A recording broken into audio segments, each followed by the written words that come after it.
Indian premier league 2025 25வது போட்டி Chennai Super Kings Kolkata Knight Riders கடை நடக்க போது அதோட ஃபேண்டசி ப்ரிவ்யூ பார்க்க போகிறோம். Chennai Super Kings captain Ruturaj Gaikwad series விட்டு வெளியில் இன்ஜுரி காரணமாக எம்எஸ் தோனி லீட் பண்ண போகிறார். இது கண்டிப்பாக நிறைய ரசிகர்களுக்கு கொண்டாட்டமாக இருக்குது. ரீசெண்டாக சிஎஸ்கே விமர்சனம் பண்ணவங்களாம் இப்போ கொண்டாடிட்டு இருக்காங்க, அதையும் பார்க்குறோம். பட் ஸ்டில் பேட்ஸ்மேன் ஷார்ட் ஆகிறது கண்டிப்பாக சிஎஸ்கேக்கு மைனஸு. உள்ளே இருக்கிற பேட்ஸ்மேன் யோசிக்கவே முடியல, வெளியில் யாரையாவது கொண்டு வருவாங்களான்னா இது வரைக்கும் கொண்டு வரல. அதுதான் சிஎஸ்கேவோட நிலைமை இன்னைக்கு. அண்ட் இன்னொரு பக்கம் ரஹானே சிஎஸ்கே பிளேயராக இருந்திருக்காரு, இப்போ சிஎஸ்கேக்கு எகென்ஸ்டாக கேகேஆரோட லீடராக வராரு. என்ன மாதிரி அப்ரோச்சை கொண்டு வர போகிறார்? ஸ்ட்ராங்கான கேகேஆர், வீக்கான சிஎஸ்கே. அண்ட் டெமசி கிரிக்கெட் 11 அப்படின்னு சர்ச் பண்ணி டெலகிராமில் ஜாயின் பண்ணிக்கோங்க. எக்ஸல் 11 சூப்பராக இருக்குது, ஸ்மால் லீக்குக்கு பெஸ்ட்டான ஆப்பு. கண்டிப்பாக ஃப்ரீ கான்டெஸ்ட் கொடுக்குறாங்க. இன்றைக்கி டேக்கும் ஃப்ரீ கான்டெஸ்ட் இருக்குது. ஸ்பெஷல் கான்டெஸ்ட் ஐஃபோன் 16 வின் பண்ணுறதுக்கு இருக்குது. சீரியஸ் லீடர் போர்டு இருக்குது. தொடர்ந்து விளையாண்டா வின் பண்ண முடியும். இன்னுமே நிறைய இருக்குது. உங்களோட வின்னிங்லேருந்து வேலெட்டுக்கு ட்ரான்ஸ்ஃபர் பண்ணும்போது 4% எக்ஸ்ட்ரா கேஷ் ஆட் ஆகுது, அது ஒன்று. டிடிஎஸ் ஜிஎஸ்டி கிடையாது, அது இன்னொரு பக்கம். ஸ்பெஷல் கான்டெஸ்ட் நிறைய கொடுக்குறாங்க. எக்ஸல் 11 இன்ஸ்டால் பண்ணலைன்னா டிஸ்கிரிப்ஷனில் லிங்க் இருக்குது, கிளிக் பண்ணி இன்ஸ்டால் பண்ணி என்னோடய ரெஃபரல் கோடை பயன்படுத்த மறக்காதீங்க. எம்ஏ சிதம்பரம் ஸ்டேடியம் சென்னையில் தான் இந்த போட்டி. மழைக்கான வாய்ப்பு இல்லை. ஏப்ரல் 11 7:30 PM ஸ்டார்ட் ஆகுது. இந்த பர்டிகுலர் கிரவுண்டில் 88 போட்டிகள் நடந்திருக்கு. 51 பேட் ஃபர்ஸ்ட், 37 சேசிங்கு, 164 பேட் ஃபர்ஸ்ட்டுக்கான ஆவரேஜ். இங்கே டாஸ் வின் பண்ணால் பேட் ஃபர்ஸ்ட் பண்ணுறதுக்கான வாய்ப்பு அதிகங்கிற மாதிரி இந்த நம்பர் சொல்லுது. ஸ்டில் ரீசன் 4 இயர்ஸில், அதாவது 2021 பார்க்கும்போது 31 போட்டியில் பேட் ஃபர்ஸ்ட்டுக்கு 16 வெற்றி, சேசிங்க்கு 15 வெற்றி, பெரிய டிஃப்ரென்ஸ் இல்லை. பட் இன்றைக்கி டேயில் சிஎஸ்கேவோட ரீசன் வீக்னஸ் சேஸ் பண்ணும்போது அவ்வளோ சக்ஸஸ்ஃபுல்லாக இல்லை அப்படிங்கிற ஒரு விஷயந்தான். அதனால் டாஸ் வின் பண்ணுற கேப்டன் சிஎஸ்கேவாக இருந்தாலும் பேட் ஃபர்ஸ்ட் பண்ண வாய்ப்பு இருக்குது. ஆப்போனன்ட் கேப்டன் கேகேஆராக இருந்தால் கூட, அது ரஹானேவாக இருந்தாலும் பேட் ஃபர்ஸ்ட் பண்ணுறதுக்கான வாய்ப்பு அதிகமாக இருக்குது. பட் ட்ராக் எப்படி கொடுக்க போகிறாங்க? ஆப்போனண்ட்டோட வீக்னஸை பேஸ் பண்ணி நிறைய நேரங்களில் ட்ராக் மற்ற டீம்ஸ் கொடுக்குறாங்க, அதாவது ஹோம் டீம்ஸ் கொடுக்குறாங்க. சென்னை சூப்பர் கிங்ஸை பொறுத்த வரைக்கும் அந்த டீமே பயங்கர வீக்காக தான் இருக்காங்க. அவங்களோட ஸ்ட்ராங் ஜோனு ஆப்போனண்ட்டோட வீக் ஜோன் அப்படின்னு யோசிக்கவே முடியல. ஸோ அதுதான் பார்க்குறோம். அண்ட் கேகேஆரை பொறுத்த வரைக்கும் நல்லா ஹார்ட் ஹிட்டர்ஸ் வச்சுருக்காங்க. அந்த பேஸில் யோசித்தா மட்டும் கொஞ்சம் ஸ்லோ ட்ராக்கு கொடுக்கலாம். எப்பயுமே ஸ்பின் பேஸில் போச்சு அப்படின்னு சொன்னால் அப்போ அவங்க ஸ்பின்னர்ஸ் வருண் சக்கரவர்த்தி என்ன மாதிரி பண்ணுவார், சுனில் நரேன் என்ன பண்ணுவார் அப்படின்னு நமக்கு தெரியும். எக்ஸ்ட்ரா ஸ்பின்னரை கூட எடுத்துகிட்டு வருவாங்க, குறிப்பாக மொயின் அலி வர்றதுக்கான வாய்ப்பு அப்படிங்கிற மாதிரி கூட அந்த இடத்துலையும் யோசிக்கலாம். இப்போ ரொம்பவே டஃப்பாக தான் போகும். எனிவே இன்றைக்கி கொஞ்சம் ஸ்லோ ட்ராக்காக கொடுக்கறதுக்கான வாய்ப்பு, அதை வச்சு தான் சென்னை சூப்பர் கிங்ஸ் மேனேஜ் பண்ண முடியும். ஏன்னா ஸ்லோ ட்ராக்கில் பேட்டிங் பேஸில் கொஞ்சம் பெட்டர் அவுட் புட் கொடுத்தா ஓரளவுக்கு டீசன்ட் ஸ்பின்னர்ஸ் வச்சுருக்காங்க. அஸ்வின், ஜடேஜா, நூர் அகமது நல்லா பண்ண முடியும். தேவைப்பட்ட தீபக் கூட மாதிரி ஆட்களை கூட கொண்டு வந்து அங்கேயுமே வீச வைக்கலாம். மேலே ரவீந்திரா இருக்கார், அவரோட பவுலிங் இருக்குது. இப்படி கூட கொஞ்சம் கொண்டு வரணும்னு நினைக்கலாம். பட் ஆன் டைமில் அதெல்லாம் பார்த்துப்போம். ரீசன் நம்பர்ஸ்னு பார்க்கும்போது 150க்கு பிலோவாக 10 times, 190 அபோவா 7 times, medium score 14 times. இந்த மீடியம் ஸ்கோர்ஸை டார்கெட் பண்ணி தான் போகும். கொஞ்சம் டவுன் ட்ராக் இருக்கிறதுக்கான வாய்ப்பு. சிஎஸ்கேவோட கோட்டை தான் சென்னை. 74 போட்டியில் 51 வின்னு, 23 லாஸு, அதில் 31 பேட் ஃபர்ஸ்ட் வின்னு, 20 சேசிங் வின்னு. பேட் ஃபர்ஸ்ட் பண்ணும்போது ரன்ஸு நிறைய இருக்குது. ஆனால் பேட் ஃபர்ஸ்ட் பண்ணும்போது சேஸ் பண்ணும்போது ஆவரேஜாக விக்கெட் பேஸில் 5 தான் இருந்திருக்கு. சக்ஸஸ்ஃபுல்லாக 208 சேஸ் பண்ணியிருக்காங்க. ரீசெண்டாக சிஎஸ்கேவோட சக்ஸஸ்ஃபுல் சேஸ் அப்படின்ற மாதிரி இல்லாமல் இருக்கிறது கண்டிப்பாக கேகேஆர் கேப்டனுக்கு ஒரு விஷயமா பார்ப்பார். அண்ட் டாஸ் வின் பண்ணால் பேட் ஃபர்ஸ்ட் பண்ணுவார். கேகேஆர் இங்கே அவ்வளோ சக்ஸஸ்ஃபுல்லாக இல்லை. 15 போட்டியில் 10 தோற்றுருக்காங்க, 5 ஜெயிச்சிருக்காங்க. இல்லை சேஸ் பண்ணதில் அதிகமான வெற்றி. இந்த நம்பரை எதுவும் யோசிப்பாங்களா அப்படின்னு பார்க்கணும். அண்ட் மோஸ்ட் ப்ராபப்லி இந்த நம்பரெல்லாம் மறந்துடுவாங்க. இப்போ இருக்கிற கரண்ட் ஸ்டேஜுக்கு டாஸ் வின் பண்ணி பேட் ஃபர்ஸ்ட் பண்ண தான் 2 டீம் விரும்புவாங்கன்னு நினைக்கிறேன். அண்ட் 153 பேட் ஃபர்ஸ்ட்டுக்கான ஆவரேஜ். அண்ட் சேஸ் பண்ணும்போது 152, பெருசாக டிஃப்ரென்ஸ் இல்லை. பட் விக்கெட் பாருங்கள், பேட் ஃபர்ஸ்ட் பண்ணும்போது 7 விக்கெட் விட்டுருக்காங்க, சேஸ் பண்ணும்போது 5 விக்கெட். 192 வரைக்கும் சக்ஸஸ்ஃபுல்லாக சேஸ் பண்ணியிருக்காங்க.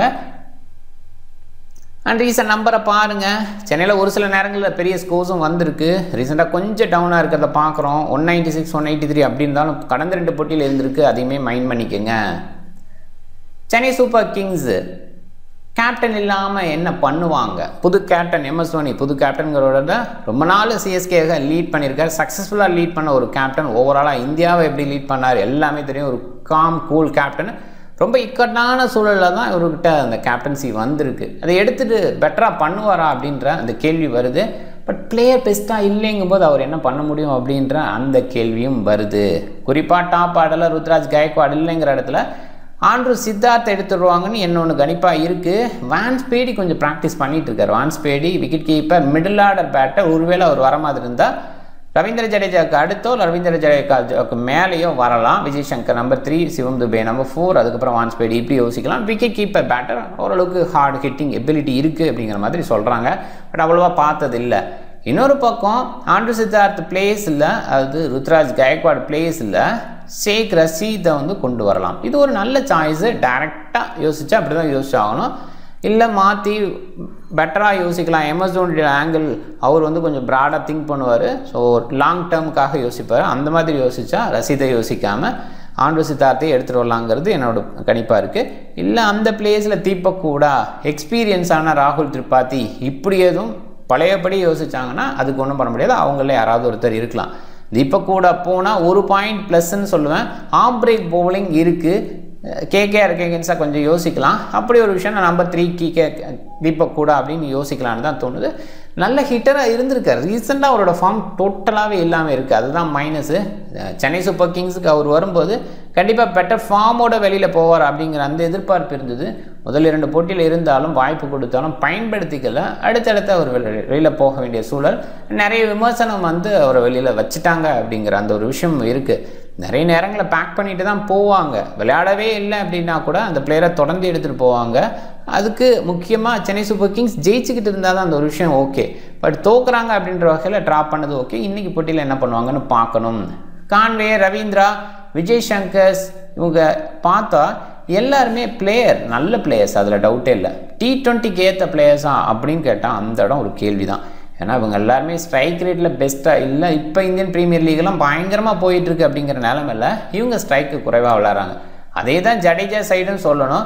எம்எஸ் தோனி, சிவம் துபே 2 பேர் மட்டும்தான் இங்கே ஹிட்டர் பேஸில் யோசிக்கிற மாதிரி இருக்குது. டெயில் பேஸில் லாங் டெயில் இருக்கிற ஃபீல் இருக்குது. அதனால் சென்னை சூப்பர் கிங்ஸை பொறுத்த வரைக்கும் ஓவராலாகவே ஒரு வீக்கர் சைடு இந்த சீசனில் அப்படின்னு சொல்கிற மாதிரி இருக்குது. அதில் ருத்ராஜ் கைக்வாட் டாப் ஆர்டரில் இல்லைங்கிறது இன்னும் மைனஸு. அண்ட் இன்னொரு பக்கம் ஜேமி வார்டன் மாதிரி பிளேயரை பேக்கெண்டில் கொண்டு வந்தால் ஓரளவுக்கு ஸ்ட்ராங்காக ஃபீல் பண்ண வைக்கும். சாம் கரன் இவங்களும் இல்லை. எல்லிஸை வந்து முதல் போட்டியில் பயன்படுத்தினாங்க, அந்த போட்டியில் ஜெயித்தாங்க. 14 அதுக்கப்புறம் ரீப்ளேஸ் ஆகிட்டார். ஸோ இதெல்லாமே பார்க்கும்போது கொஞ்சம் பேட்டிங் டெப்த் இல்லைங்கிற ஃபீலை தான் கொடுக்குது. கான்வேவோட பேட்டிங் ரீசெண்டாக நல்லா இருக்குது பாருங்கள் நம்பரு. பட் இன்டர்நேஷனலில் மிடில் ரொம்ப டவுன் ஆனது நம்ம பார்த்தோம். அண்ட் கேகேஆர் கேகன்ஸாக கடந்த 2 போட்டியில் நல்லா பண்ணியிருக்காரு. சேப்பாக்கில் அவ்வளோ பெஸ்ட்டு இல்லை. ஓரளவுக்கு அந்த 30+ இருந்திருக்காரு. ரச்சினை பொறுத்த வரைக்கும் போன போட்டியில் அந்த 30+. பட் அதுக்கு முன்னாடி 2 நம்பர் மோசமாக இருந்திருக்கு. அதுக்கு முன்னாடி 2 போட்டி நல்லா இருந்திருக்கு. இந்த சீசனில் 5 போட்டியில் இந்த நம்பர்ஸு. அண்ட் சேப்பாக்கில் ரீசெண்டாக பார்த்தீங்கன்னா இந்த நம்பரு. அண்ட் அதில் சித்தார்த்தோட நம்பர் ரீசெண்டாக கிடையாது, ஒரு புதுசு. பார்க்கலாம், அந்த இடத்துல டவுட்டும் இருக்குது. விஜய் சங்கர் கடந்த 2 போட்டியில் நாட் அவுட்ஸில் முடிச்சிருக்காரு. அண்ட் ஓவராலாக பார்க்கும்போது கேகேஆர் கேகன்ஸ் அவரோட நம்பர் நல்லா இருந்திருக்கு. இது சூப்பர்னு சொல்லணும். கண்டிப்பாக அந்த ஒரு விஷயத்தில் ஒரு வேளை பிக் பண்ணலாமான்னு யோசிக்க தோணுது. சிவம் துபே ஹார்டு ஹிட்டிங் இருந்தாலும் சேப்பாக்கில் அந்த சக்ஸஸ் ரீசெண்டாக இல்லை பாருங்கள். அந்த நம்பர் அவ்வளோ கிரேட்டாக இல்லைன்னா சைட் பவுண்டரிஸ் பெருசாக இருக்கும், ஓவரால் பவுண்டரிஸும் பெருசு. அவர் கொஞ்சம் ஷார்ட் பால், குறிப்பாக சிவம் துபே வந்தாவே ஃபாஸ்ட் பவுலர்ஸ் தான், ஸ்பின்னர் காட்டுறதே கிடையாது. அந்த வகையில் மாட்டிக்கிறார் இவர் ரீசெண்டாக. ஜடேஜா பெஸ்ட்டாக நான் ஃபீல் பண்ணலை. ஸ்ட்ரைக் ரேட்லாம் பெஸ்ட்டு கிடையாது. போன போட்டியில் ஒரு காமெடி பண்ணாங்க. கான்வேவை வெளியில் தள்ளிட்டு அதை ரிட்டையர் அவுட் பண்ண வச்சுட்டு அந்த இடத்துல வந்து ஜடேஜாவை ஹிட்டர் அப்படிங்கிற மாதிரி இறக்கி விட்டாங்க. ஸோ கண்டிப்பாக சிரிக்காதவங்க கூட சிரிச்சிருக்கணும் அந்த இடத்துல. ஏன்னா ஜடேஜா பொறுத்த வரைக்கும் விளையாடுவார், அப்படி இல்லைன்னு சொல்லலை. சில நேரங்களில் ஃபினிஷ் பண்ணி கொடுத்துருக்காரு. நல்லா ஹார்டு ஹிட்டர், பவர்ஃபுல் ஹிட்டர் அப்படிங்கிற மாதிரி சொல்ல முடியாது. ஆம் த்ரோ இருக்குது, ஃபாஸ்ட்டாக ஓவர்ஸ்லாம் முடிச்சிடுவார், இப்படிலாம் நிறைய விஷயங்கள் அவருக்கு ப்ளஸ் இருக்குது. அப்படின்னா கூட டெஃபினட்டாக வந்துட்டு ஹார்டு ஹிட்டிங். அதில் கான்வே ஏற்கனவே செட்டிலான பேட்ஸ்மேன் அப்படிங்கும்போது ஜடேஜா அந்த இடத்துல இறக்கிருக்கவே தேவையில்லை அப்படின்னு தான் தோணுச்சு. எனிவே திங்க் பண்ணியிருக்காங்க மேனேஜ்மெண்ட்டு. ஸோ பார்க்கலாம் அது என்ன மாதிரி அப்படின்னு சொல்லிட்டு. இல்லைன்னா கான்வேவை ஒரு 2-3 ஓவருக்கு முன்னாடியே ஹிட் பண்ண வச்சுருக்கலாம். குயிக்காக அடிச்சுட்டு இங்கே அவுட்டாங்க, எப்படி இருந்தாலும் இதுதான் நடக்கும் அப்படின்றதில் அவருக்கு ஒரு சின்னதாக இன்ஸ்ட்ரக்ஷன் கொடுத்துக்கலாம். நீங்கள் வந்து ஒரு 3 ஓவர்ஸ் ஆடிங்க, அவுட்டாலாம் பரவாயில்ல, அப்படி ஒரு வேலை இல்லைன்னா உங்களை வந்து நான் வந்துட்டு ரீப்ளேஸ் பண்ணுறதுக்கு பிளேயர் அனுப்பிடுவோம் அப்படிங்கிற மாதிரி சொல்லலாம். பட் அதுக்கப்புறம் ஒரு வேளை ஜடேஜா ஒரு சிங்கிள் பால் அவுட் ஆனால் அப்புறமும் ஒரு அஸ்வின் மாதிரி ஆட்கள் தான் இருக்காங்க, டெயில் தான் வரும். அதுவுமே தவறான முடிவு. எனிவே போன போட்டியில் அது பண்ணாங்க. எம்எஸ் தோனியோட ஹிட்டிங் இருந்துக்கிட்டு இருக்குது. ஸ்டில் ட்ராக் பேஸில் எம்எஸ் தோனிக்கு ஃபேவரட் ட்ராக்ஸ் எல்லாம் சொல்ல முடியாது. ஸ்லோ ட்ராக்கு அதுலேயுமே நல்லா ஹிட் பண்ணுறாரு அப்படின்னு தான் சொன்னீங்கன்னா, நிறைய நேரங்களில் எம்எஸ் தோனி மாதிரி மற்றவங்க ஹிட் பண்ணலையா, ஏன் அவர் அவ்வளோ புகழ்கிறாங்க அப்படின்னு கேட்கலாம். இந்த ட்ராக்கு அவ்வளோ ஹிட் பண்ணுற ட்ராக் கிடையாது. ஆவரேஜாகவே மற்ற எல்லா ட்ராக்ஸை விட இது கொஞ்சம் மோசமாக இருக்குது. லக்னோ தான் கொஞ்சம் பரவாயில்லன்னு இருக்குன்னு நினச்சோம், சிஎஸ்கேக்கு ஈக்குவலாக, அதாவது சென்னைக்கு ஈக்குவலாக அப்படிங்கிற மாதிரி யோசித்தோம். பட் லக்னோலே பார்த்திங்கன்னா நிறைய ஸ்கோர் பண்ணுற மாதிரி ட்ராக்ஸ் தான் கொடுக்குறாங்க. இருக்கிறதுலே இந்த சீசனை பொறுத்த வரைக்கும் லோ ஸ்கோர் வர ட்ராக்குனா அது சென்னை ட்ராக்கு தான். அந்த இடத்துல எம்எஸ் தோனியோட ஹிட்டிங் நல்லா இருக்குது. இந்த 43 ஏஜ்லேயும் கூட இந்த சீசனில் லீட் பண்ண போகிறார் இனி வர மேட்சஸில், அது கொஞ்சம் பாசிட்டிவாக பார்க்கலாம். Ashwin, Noor Ahmad, Mukesh. So bowling number பார்ப்போம். பவுலிங்கில் ரீசெண்டாக ஜடேஜா விக்கெட் டேக்கிங்கில் கஷ்டப்படுறான். நான் கேகேஆர் அகென்ஸ்டாக கடந்த போட்டியில் 3 விக்கெட் எடுத்திருக்காரு. அஸ்வின் பார்க்கும்போது கடந்த போட்டியில் 2 விக்கெட்டு. அஸ்வின்னாவே அந்த கண்ட்ரோலு ஒரு 30+ அந்த ரேஞ்சில் தான் ரன்ஸ் கொடுப்பார். இன்னும் சொல்ல போனால் 30க்கு கீழே, 30 அரவுண்ட் அப்படிங்கிற மாதிரி தான் ரன்ஸ் கொடுப்பார். 4 ஓவர் போட்டால் கூட விக்கெட்டில் 1 எடுப்பார், இல்லை விக்கெட் எடுக்காமல் கூட இருப்பார். கண்ட்ரோல் அவர்கிட்ட இருக்கும் அப்படின்ற அந்த அஸ்வின் இப்போ இந்த ஒரு சீசனில் இல்லை, எங்கே போனால் தெரியல. ஏன்னா ஓவராலாக பார்க்கும்போது ட்ராக்ஸ் எல்லாமே டீசெண்டாக இருக்குது. சொல்லப்போனால் சென்னையில் 3 போட்டி விளாண்டுருக்காங்க. ஸோ அந்த மாதிரி இடத்துல யோசிக்கும்போது இங்கே ரன்ஸ் குறைவாக தான் கொடுக்கணும், ஆனால் அங்கேயுமே ரன்ஸ் நிறையா கொடுக்குறாரு. இந்த சீசனில் இருக்க நம்பரை பாருங்கள், 31 இது மட்டும் கரெக்டாக அவரோட ரெகுலர் நம்பர்னு சொல்லலாம். அதுக்கப்புறம் இதில் 11 ரன்ஸ் கொடுத்துருக்காரு, இதில் 11.5 கொடுத்துருக்காரு, இதில் தான் 7ன்னு கொடுத்துருக்காரு. ஸோ அண்ட் போன போட்டியில் பாருங்கள் 12+ கொடுக்குறாரு. ஸோ இதுதான் இங்கே அஸ்வின்கிட்ட நம்ம பார்க்குறோம். ரீசெண்டாக அந்த கண்ட்ரோல் இல்லை. பெட்டராக வந்தால் கண்டிப்பாக சென்னை சூப்பர் கிங்ஸுக்கு நல்ல ஒரு விஷயம். ஏன்னா க்ளோஸாக போய் தோக்கிறதுலாம் இந்த பவுலிங்கில் 5-6 ரன்ஸ் கொடுக்கறது அந்த ஒரு இது இடத்துல. பட் போன போட்டியில் இன்னுமே மோசமான ஒரு விஷயம் ஃபீல்டிங்கில் மிஸ் பண்ணது. ரொம்பவே டஃப்பான ஒரு விஷயம் ஃபீல்டிங்கில் மிஸ் பண்ணுறது. அண்ட் போன போட்டியில் சில இடங்களில் அது ஓகே தான், அந்த பர்டிகுலர் கிரவுண்டில் ஆப்போனன்ட்ஸும் நிறைய கேட்சஸ் விட்டாங்க. ஏன்னா கொஞ்சம் ஸ்பஞ்சி பவுன்ஸ் கிடைக்கிற ட்ராக்ஸில் நிறைய கேட்ச் ட்ராப் அப்படிங்கிற ஒரு விஷயம் நடக்கும், அது இல்லைன்னு சொல்லலை. பட் 11 கேட்சஸ் 11 மிஸ் அப்படிங்கிறதெல்லாம் ரொம்பவே அதிகம். 2 ஓவருக்கு ஒரு கேட்ச் ரேஞ்சில் நம்ம யோசிக்கும்போது ரொம்ப அதிகங்கிற மாதிரி தான் நான் யோசிக்கிறேன். எனிவே பார்க்கலாம். நூர் அகமதோட நம்பரை பாருங்கள், கலக்கியிருக்காரு. 4, 3, 2, 1, 1. கடந்த 2 போட்டியில் கொஞ்சம் ரன்ஸுக்கு போயிருக்காரு. இனிஷியலாக ஒரு மோட் செட் ஆகணும், பெஸ்ட்டாக இருந்து அதுக்கப்புறம் பெஸ்ட் அவுட் புட்டை கொடுத்துருவாரு. முகேஷ் ரன்ஸுக்கு போகிறாரு, டஃப்பாக இருக்குது, பார்க்கலாம் அன்சோல் கம்போஸ் எடுத்துருவாங்களான்ட்டு. கலீல் அகமது கலக்கிறாரு. ஆரம்பத்திலே சொல்லியிருந்தோம் இவர் தான் பெஸ்ட்டாக இருப்பார்னு. இருந்தாலும் போன போட்டியில் அவருமே கொஞ்சம் ரன்ஸுக்கு போயிட்டார். பதினானா சூப்பர் பவுலிங், அவரும் போன போட்டியில் ரன்ஸ் கொடுத்துட்டாரு. ரீசெண்டாக ஓரளவுக்கு சக்ஸஸ், சிஎஸ்கேக்குன்னு வரும்போது கொஞ்சம் சக்ஸஸ் கொடுக்குறாரு, அதில் மாற்றுக்கிறதே இல்லை. கொஞ்சம் ஏர்லி ஓவர்ஸ் எதுவும் இன்ட்ரடியூஸ் பண்ணணுமா, லேட்டராக மட்டுமே பயன்படுத்துகிறாங்க அப்படிங்கிற அந்த கேள்விகள்லாம் வருது. பார்க்கலாம் இன்றைக்கி ஏதாவது பண்ணுவாங்களான்ட்டு. கொல்கத்தா நைட் ரைடர்ஸ், டிகா கஷ்டப்படுறாரு, சுனில் நரேன் பேட்டிங்கில் கஷ்டப்படுறாரு, ரசலோட பேட்டிங் கஷ்டம் இருக்குது, ஸ்பென்சர் ஜான்சனோட பவுலிங் ரொம்பவே சுமாராக இருக்குது. ஓவர்சீஸ்லாம் அவ்வளோ கிரேட்டாக பண்ணல. ரோமான் பால், குர்பாஸ், மொயின் அலி அண்ட் நோக்கியா இவங்களாம் வெளியில் இருக்காங்க. நோக்கியா கொஞ்சம் ஃபிட்னஸ் பேஸில் ஒர்க் பண்ணிகிட்டு இருக்காரு, கொஞ்சம் ஃபிட்னஸ் ப்ராப்ளம் இருக்குது. அண்ட் இந்த போட்டியில் ஸ்பென்சருக்கு பதிலாக மொயின் அலி எடுத்து வரதுக்கான வாய்ப்பு இருக்குது. ஏன்னா விளையாட போகிறது சென்னையில், தேவைப்பட்ட ஆண்டர்ஸலோட பவுலிங் பயன்படுத்திக்கலாம். 3rd சீமர் அப்படிங்கிற மாதிரி அவருமே ஃபிட் இல்லைன்னா கூட பவுல் பண்ணுவார், அந்த மாதிரி ஒரு கான்ஃபிடென்ட்டான திங்கை. எனிவே பார்க்கலாம். புனேண்டிக்கா சென்னையிலேயும் அவ்வளோ பெஸ்ட்டு கிடையாது. சொன்னீங்க ரஹானே, வெங்கடேஷ் ஐயர், ரகுவன்சி இவங்க கொஞ்சம் பெட்டராக விளையாண்டுருக்காங்க. ரமன்தீப், ரிங்க்கு, ஆண்டர்ஸல் அவ்வளோ பெஸ்ட்டாக இல்லை. பவுலிங் பேஸில் ஹர்ஷித் ஒரு சில நேரங்களில், வைபவ் அரோரா, வருண் சக்கரவர்த்தி ரொம்பவே சூப்பர். சுனில் நரேன் ஓரளவுக்கு கண்ட்ரோல் இருக்குது, பட் ஸ்டில் பெஸ்ட் பவுலிங் அப்படிங்கிற மாதிரி கொடுக்கல. ரசலுக்கு பவுலிங் கொடுக்கும்போதெல்லாம் விக்கெட் கொடுக்குறாரு. குனடிக்காக்கு ரீசன் நம்பர் பாருங்கள், ஒரே ஒரு 97 not out. Sunil Naren reason number பாருங்கள், ஒரு சில இடங்கள் ஓகே 44, 30 இந்த மாதிரி. விக்கெட் டேக்கிங்லேயே பெஸ்ட்டாக இருக்காருன்னா அவ்வளோ கிரேட்டாக இல்லை. ஸோ அது கொஞ்சம் மைனஸு. ரஹானே ரீசெண்டாக நல்லா இருக்கார் பாருங்கள். போன போட்டியில் 61 அப்படி கொஞ்சம் ரீச் ஆகிட்டு இருக்காரு. சிஎஸ்கே அகெயின்ஸ்ட் கொஞ்சம் பெட்டராக விளையாட முடியும், ஏற்கனவே இந்த பர்டிகுலர் கிரவுண்டில் விளையாண்டுருக்காரு அப்படின்றதுனால. Venkatesh Iyer reason number improve ஆகிருக்கு. முதல் 2 போட்டியில் சுமாராக இருந்தாலும் போன 2 போட்டியில் இம்ப்ரூவ் ஆகிருக்காரு, இம்ப்ரூவ் பண்ணி ஷோ பண்ணிருக்காரு. அதில் சேப்பாக்கில் ரீசெண்டாக செமையாக பண்ணார். ஸோ அது ஒரு விஷயம் இருக்குது. ரமன்தீப் ரீசெண்டாக அந்த ஃபினிஷிங்கில் ஓகே, கண்டிப்பாக லேட்டாக வரும்போது போன போட்டியில் தான் ப்ரொமோட் பண்ணாங்க. ரகுவன்சியை பொறுத்த வரைக்கும் வெங்கடேஷ் ஐயருக்கு முன்னாடி வர்றப்ப நல்லா சக்ஸஸ் பண்ணியிருக்காரு. அண்ட் வெங்கடேஷ் ஐயரை ரீசெண்டாக ப்ரொமோட் பண்ணுறாங்க. ஒரு சில காரணங்கள் கண்டிப்பாக ரகுவன்சி இந்த போட்டி மேலே கொண்டு வருவாங்க. வெங்கடேஷ் ஐயர் அவ்வளோ சக்ஸஸ்ஃபுல்லாக இருப்பார் அப்படிங்கிறது கேள்வி தான். நிறைய தமிழ்நாடு பிளேயர்ஸ், வெங்கடேஷ் ஐயர் மத்திய பிரதேஷ்காக விளையாடுற அப்படின்னாலும் இங்கே நிறைய ப்ராக்டிஸ் பண்ணியிருப்பார். வருண் சக்கரவர்த்தி இங்கே இருக்கார். மொயின் அலி இதுக்கு முன்னாடி இங்கே தான் இருந்திருக்காரு, நல்லா அவருக்கும் கொஞ்சம் ப்ராக்டிஸு. ரஹானே இந்த மாதிரி வந்து நிறைய சிஎஸ்கேலேயோ இல்லை சென்னையிலையோ விளையாண்ட பிளேயர்ஸ் இருக்கிறதுனால கண்டிப்பாக கொல்கத்தாவுக்கு ஒரு சின்ன ஃபேவர் இருக்குன்னு கூட நான் சொல்லுவேன். ரசலோட பேட்டிங் கண்டிப்பாக சேப்பாக்கில் ஒரு சென்னைக்கு எகென்ஸ்டாக விளையாட விரும்புவார். கொஞ்சம் ஹார்டு ஹிட்டர்ஸை எப்பயுமே விட்டுருவாங்க. அதில் குறிப்பாக எம்எஸ் தோனியோட கேப்டன்சியில் அது நிறைய பார்த்துருக்கோம். அந்த பேஸில் இன்றைக்கி கொஞ்சம் ரசல் கம்பேக் பண்ணலாம். ரிங்குவோட பேட்டிங் டெஃபினட்டாக டீசெண்டாக இருக்குது. அண்ட் ரீசெண்டாக சிஎஸ்கேல் எகென்ஸ்டாக நல்லா பண்ணியிருக்கு. அதில் சென்னையில் ஒரு இன்னிங்ஸு செமையாக இருந்திருக்கு. அண்ட் சுனில் நாராயணோட பவுலிங்கை பார்த்தோம். ஆண்ட்ரூ ரசலோட பவுலிங் பாருங்கள், கொடுக்கும்போதெல்லாம் விக்கெட் எடுக்கிறாங்க, கொடுக்க மாட்டாங்க. ஆனால் ரன்ஸுக்கும் போகிறார் அப்படிங்கிற ப்ராப்ளம் இருக்குது. ஹர்ஷித் ராணாவோட விக்கெட்டிங் ரீசெண்டாக கொஞ்சம் வந்துக்கிட்டு இருக்குது. But quality bowler and down ட்ராக்கில் கொஞ்சம் பெட்டர் அவுட்புட் கொடுக்க முடியும். வைபவ் அரோரா ரீசெண்டாக கலக்கிறார். போன போட்டியை தவிர்த்துன்னு பார்க்கும்போது நல்லா பண்ணியிருக்காரு. ஸ்பென்சரோட பவுலிங் எதிர்பார்ப்பு இருக்குது, ஆனால் அந்தளவுக்கு கிரேட்டாக இல்லை. ரீசெண்டாக ஆஸ்திரேலியன் பவுலர்ஸ்லாம் கொஞ்சம் டவுன் ஆகிறாங்களோ அப்படின்னு யோசிக்க வைக்குது. வருணோட பவுலிங் ரொம்பவே சூப்பர். போன போட்டியில் விக்கெட் எடுக்கலாம், விக்கெட் எடுக்கிறார், விக்கெட் எடுக்கல, விக்கெட் எடுக்கிறார், விக்கெட் எடுக்கல அப்படின்னு இது வரைக்கும் போயிருக்கு. இன் அண்ட் அவுட் அப்படின்ற மாதிரி பர்ஃபார்மன்ஸ் கொடுத்துருக்காரு. ரெண்டு டீம் பார்க்கும்போது ஆப்வியஸாக நான் ஏற்கனவே சொல்லிட்டேன், சிஎஸ்கே நிறைய விளக்கியாச்சு. ஹிட்டிங் பேஸில் சிவம் துபே அண்ட் எம்எஸ் தோனி தான் இருக்காங்க. மேபி ஆண்டு சித்தார்த் எதுவும் வராரா, ஏதாவது மிராக்கிள் இது நடக்க போகுதா நிறைய ஸ்கோர் வர்றதுக்கு. ஸோ அந்த பேஸில் யோசிக்கும் போது டெஃபினட்டாக டஃப்பான ஒரு விஷயம் சிஎஸ்கேக்கு. ரன்ஸ் அந்த போர்டு வைக்கணும்னு நினச்சா கூட கொஞ்சம் டஃப் தான். அதில் சிவம் துபே எம்எஸ் தோனி மாதிரி அடுத்தவங்க கொஞ்சம் குயிக்காக அடிச்சிட்டா மேனேஜபிள். பட் ஹெவி ப்ராக்டிஸ் எதுவும் பண்ணுறாங்களா அப்படின்னு பார்க்கணும். கேகேஆரை பொறுத்த வரைக்கும் அந்த ஹார்டு ஹிட்டிங்க்கு பஞ்சமே இல்லை, பேட்டிங் டெப்த் இருக்குது. ஸோ அந்த பேஸில் கேகேஆருக்கான வின்னிங் பாசிபிலிட்டி அதிகம். நியூ பாலை யாருக்கு கொடுப்பாங்க, அஸ்வினுக்கு கொடுப்பாங்களா? ஒரு பாயிண்டில் யோசிக்கும்போது குனடிகாக் சுனில் ரெண்டு லெஃப்ட் ஹேண்டர் இருக்கும்போது அஸ்வினை கொஞ்சம் யோசிக்கலாம். பட் ஸ்டில் ரெண்டு பேருமே ஆஃப் பிரேக் போட்டால் செட்டில் ஆகுறாங்க. அந்த பேஸில் கலீல் அண்டு சௌத்ரி தான் ஸ்டார்ட் பண்ணுவாங்க, இல்லாட்டி அன்சுல் கம்போஜன் தான் அவர் ஸ்டார்ட் பண்ணுவார். இப்படி தான் எதிர்பார்ப்பு.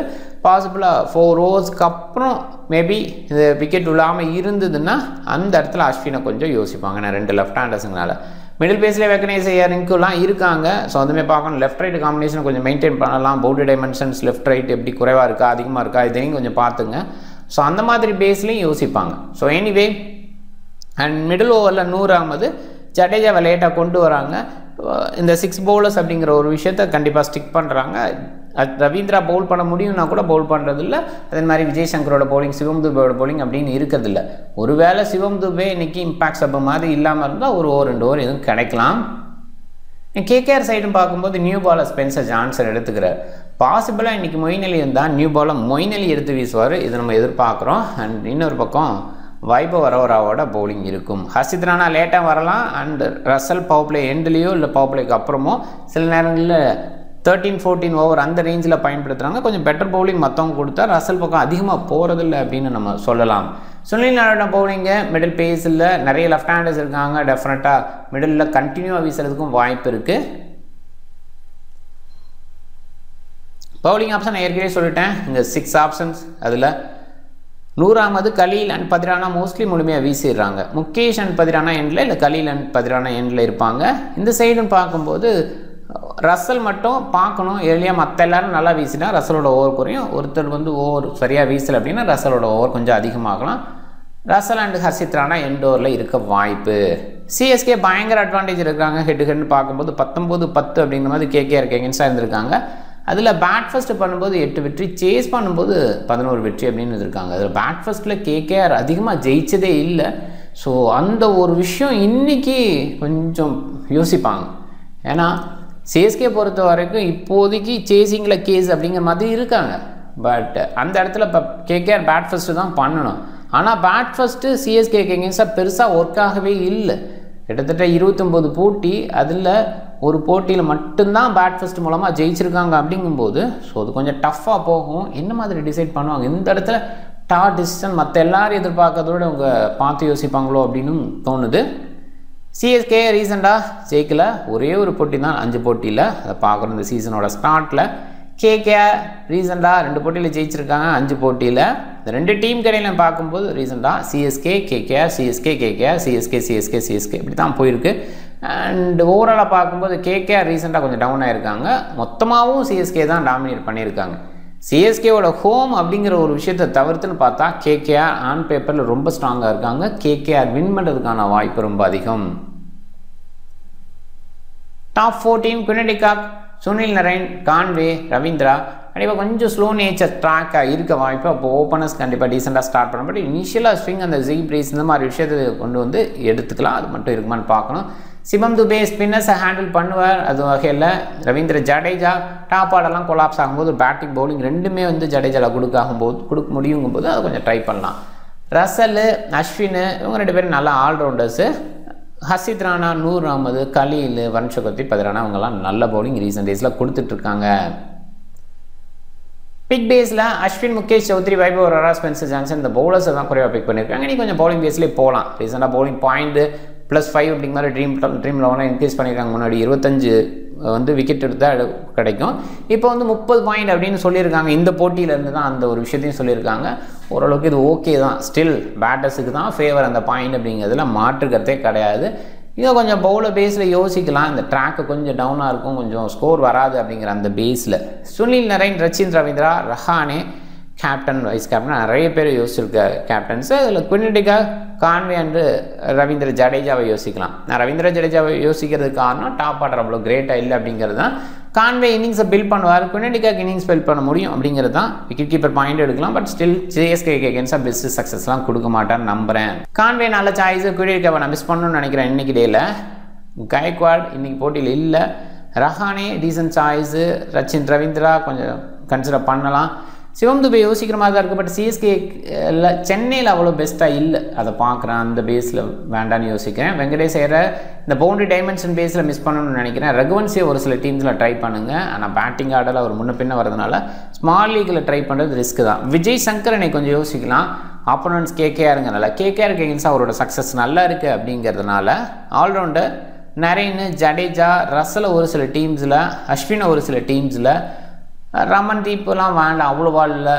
மேபி ஏதாவது ஒரு இடத்துல 20 டீம்ஸுக்கு ஒன்ஸ் இந்த மாதிரி ட்ரை பண்ண வேண்டிய பிளேயர். வருண் சக்கரவர்த்தி, நூர் அகமது, பதிரானா, கலீல், ஹர்ஷித் ராணா அப்படி பிக் பண்ணியிருக்கேன்.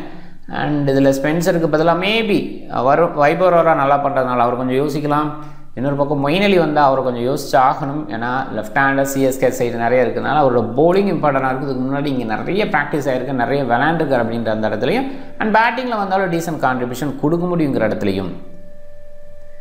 டீம் கேப்டன் சொல்லி நான் என்ன யோசிக்கிறேன், கண்டிப்பாக வந்து ஓப்பனர்ஸ் டீசெண்டாக பேட் பண்ண முடியும் அப்படிங்கிற இடத்துல.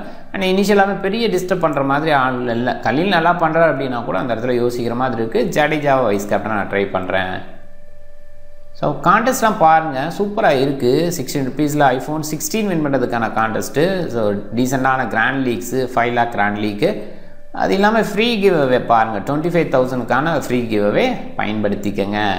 டீம் பாருங்கள், நீங்கள் டிஃப்ரெண்ட் டீமை ட்ரை பண்ணுங்கள். அந்த வீடியோ பிடிச்சிருந்தா லைக் பண்ணுங்கள், உங்கள் ஃப்ரெண்ட்ஸுங்களுக்கு ஷேர் பண்ணுங்கள். சேனலை சப்ஸ்கிரைப் பண்ண மறக்காதீங்க. மிக்க நன்றி.